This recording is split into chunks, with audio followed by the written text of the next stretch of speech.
साथियों नमस्कार, मैं बरसीवाल कृष्णा और आप देख रहे हैं कृष्णा इंग्लिश ओसिस। आज हम कुड मॉडल के बारे में चर्चा करेंगे। आइए जानते हैं। देखिए कुड कुड मॉडल का प्रयोग बिल्कुल वैसे ही जैसे कैन मॉडल में यूज किया जाता है। एबिलिटी और एलिजिबिलिटी के लिए कुड मॉडल का यूज होता है। कैपेसिटी और कैपेबिलिटी के लिए कुड का प्रयोग होता है। परमिशन के लिए भी कुड का प्रयोग होता है। रिक्वेस्ट के लिए कुड का यूज होता है। पावर और स्ट्रेंथ को दर्शाने के लिए कुड का यूज होता है। पॉसिबिलिटी यानी संभावना को व्यक्त करने के लिए कुड का यूज होता है। और कंडीशनल सीक्वेंस में कुड मॉडल का यूज किया जाता है। साथियों ये सारे जो पॉइंट्स हैं हमने कैन मॉडल में भी पढ़े थे, लेकिन कैन और कुड के जो सेंटेंस होते हैं उनमें डिफरेंस होता है।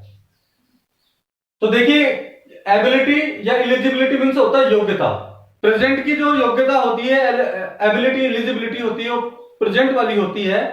और कुड की जो एबिलिटी या एलिजिबिलिटी होगी वो पास्ट की होगी, अर्थात आपको वाक्य में पास्ट टेंस का कोई ना कोई इंडिकेशन दिया जाएगा। इसी तरह से past capacity, past capability, permission, request, past power और past time strength, past possibility और कंडीशनल सीक्वेंस, इनमें कुड मॉडल का प्रयोग किया जाता है।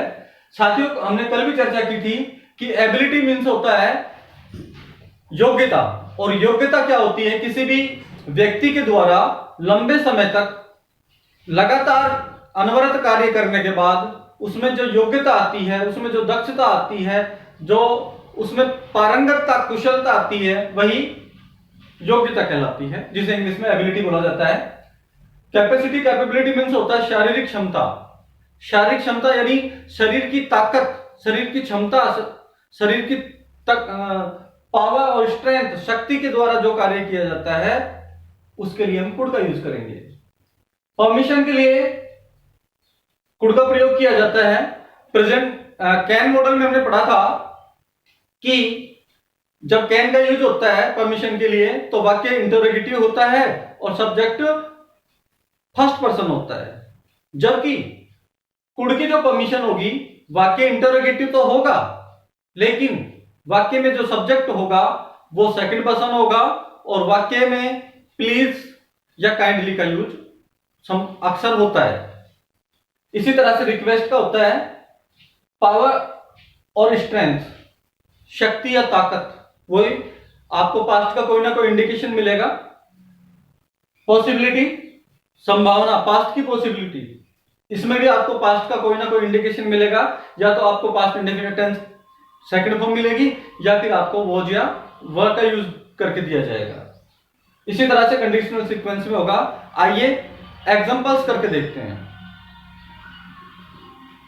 देखिए पहला एग्जांपल है साथियों, Sumit blank space translate page after page when he was at 10th standard.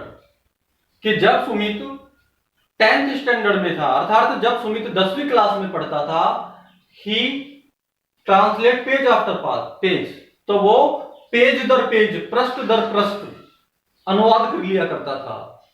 ये अनुवाद करना उसकी एक एबिलिटी है। अनुवाद करना कैसे सीखा उसने लंबे समय तक अभ्यास किया, प्रैक्टिस किया, चीज को सीखा। उसके बाद में आज वो इस योग्य हुआ कि वो पेज दर पेज ट्रांसलेशन कर सकता है। तो साथियों ये एबिलिटी हुई और एबिलिटी के लिए कैन मॉडल का यूज होता है। सेकंड सेंटेंस है, Gautam blank space did many bats with spade when he was young. देखिए यहाँ पे कैपेसिटी दे रखा है साथियों। कैपेसिटी मीन्स होता है शारीरिक क्षमता। अब आपको सेंटेंस देखना है। अगर आपको सिंपल सेंटेंस दे रखा है और कैपेसिटी कैपेबिलिटी दे रखी है तो कैन मॉडल का यूज होना होता है। अगर वाक्य में आपको पास्ट का कोई इंडिकेशन दिया जाता है तो कुड मॉडल का यूज होना होता है। साथियों देखिए यहाँ पे कुड वॉज दे रखा है जो कि पास्ट की तरफ इंडिकेट करता है। तो साथियों जब पास्ट की तरफ इंडिकेट कर रहा है तो कैन तो नहीं आ सकता, कैन तो प्रेजेंट के लिए होता है। तो फिर हम किसका यूज करेंगे?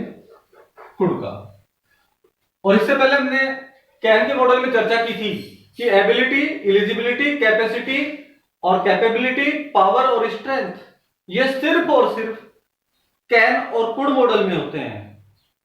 अगर प्रेजेंट का वाक्य हो तो कैन आएगा, पास्ट का वाक्य हो तो कुड आएगा। थर्ड सेंटेंस देखिए साथियों, बिगिनिंग में ब्लैंक स्पेस है, blank space, you please permit me to use your mobile phone, interrogative mark, और ब्रैकेट में दे रखा है साथियों परमिशन। परमिशन दे रखा है साथियों, वाक्य इंटरोगेटिव है, condition number 1, subject second person है, कंडीशन नंबर 2, वाक्य में प्लीज दिया हुआ है, कंडीशन नंबर 3, अर्थात यहां पे हम कुड का यूज करेंगे। साथियों कैन और कुड में अंतर करिए। कैन में क्या होता है, वाक्य इंटरोगेटिव होता है लेकिन सब्जेक्ट फर्स्ट पर्सन होता है, जबकि कुड में क्या होता है, वाक्य इंटरोगेटिव होता है, सब्जेक्ट सेकंड पर्सन होता है, और कैन वाले में फर्स्ट पर्सन होता है। चौथा वाक्य है blank space, you please help me lifting the box, lifting the bag, request की जा रही है, रिक्वेस्ट दे रखी है और वाक्य इंटरोगेटिव है, सब्जेक्ट सेकंड पर्सन है, वाक्य में प्लीज दिया गया है, तो हम कुड मॉडल का यूज करेंगे। पांचवा वाक्य देखिए, Sneha blank space work hard for hours and hours when she was young, और यहां पे है कैपेबिलिटी।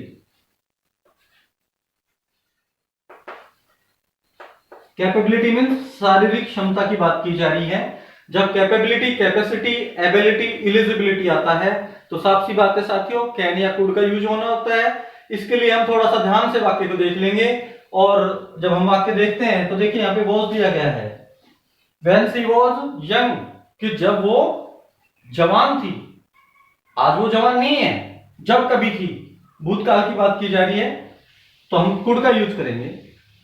यहां पे कैन का यूज नहीं कर सकते क्योंकि यहां पे पास्ट टेंस दे रखा है। नेक्स्ट सेंटेंस है Rohit blank space help you if you asked him, और ये साथियों कंडीशनल है।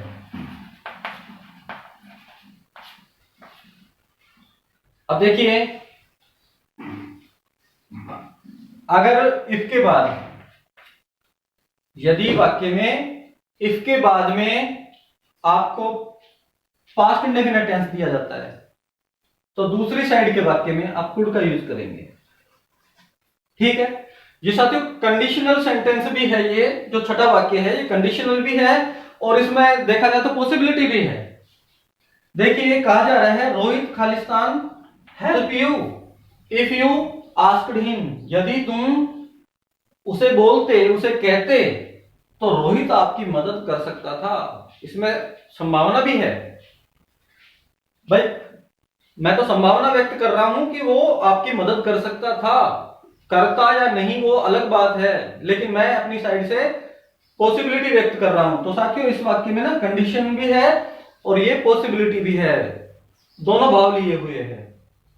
सातवां वाक्य देखिए, if you asked me yesterday comma I blank space help you.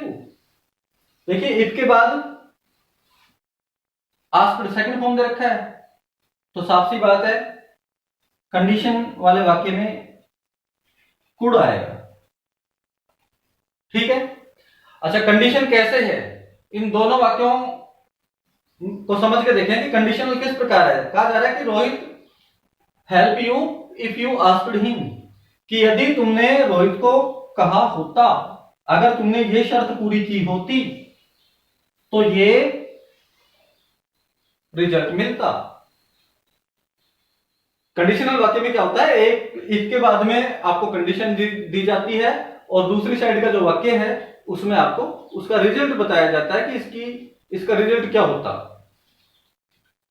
If you asked मी, कोई कह रहा है कि यदि आप मुझे कहते यस्टरडे कल, कि अगर आपने मुझे कल कहा होता, यदि आप मुझे कल कहते आई ब्लैंक स्पेस हेल्प यू, तो मैं आपकी मदद करता। भाई जो घटना थी, जो भी होना था वो हो चुका है, लेकिन उसके बाद में बताया जा रहा है कि अगर आप मुझे कल कहते, अगर आपने ये शर्त पूरी की होती तो मैं ये शर्त पूरी करता। तो साथियों, इस प्रकार से कंडीशनल वाक्य है और इस प्रकार से हम कुड मॉडल का यूज कर सकते हैं। साथियों, अगर आपको हमारा वीडियो पसंद आया हो, हमारा पढ़ाया हुआ मैटर आपको अच्छा लगा हो, तो हमारे वीडियो को लाइक करें, चैनल को सब्सक्राइब करें और अन्य अपने ग्रुप्स में अपने साथियों को, परिचितों को शेयर करें। थैंक यू, शुक्रिया, आभार।